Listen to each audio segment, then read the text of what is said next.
Hello বন্ধুরা, তোমরা সবাই কেমন আছো? আশা করি সবাই খুব ভালো আছো।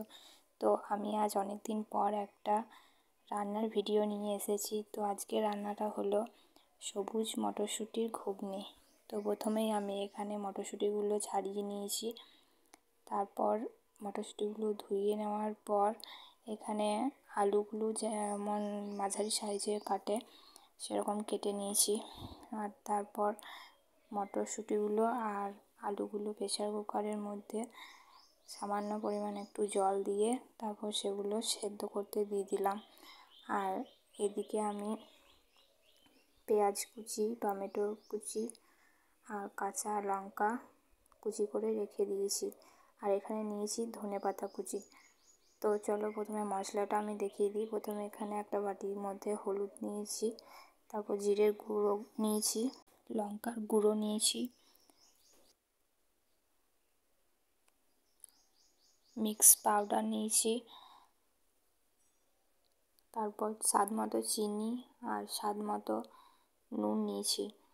তারপর এগুলো একটু জল দিয়ে ভালো করে মিশিয়ে নিয়েছি।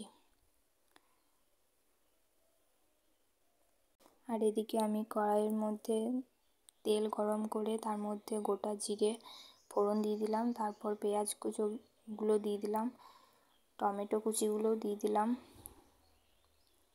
তারপর যে মশলাটা আমি তৈরি করে রেখেছিলাম সেটা তার মধ্যে দিয়ে দিলাম। তারপর এই মশলাগুলো ভালো করে কষিয়ে নিলাম।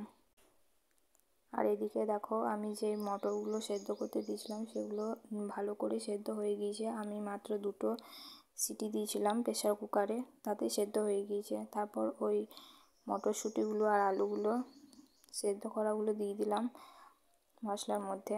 তারপর এগুলো ভালো করে কষতে থাকলাম।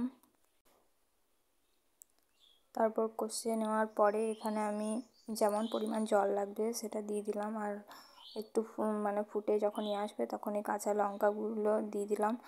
আর তারপর ফুটে আসলেই তারপর গরম মশলাটা দিয়ে ধনেপাতা দিয়ে নামিয়ে নিলাম। ওকে, আজকের মতো এখানেই। সবাই ভালো থাকবেন।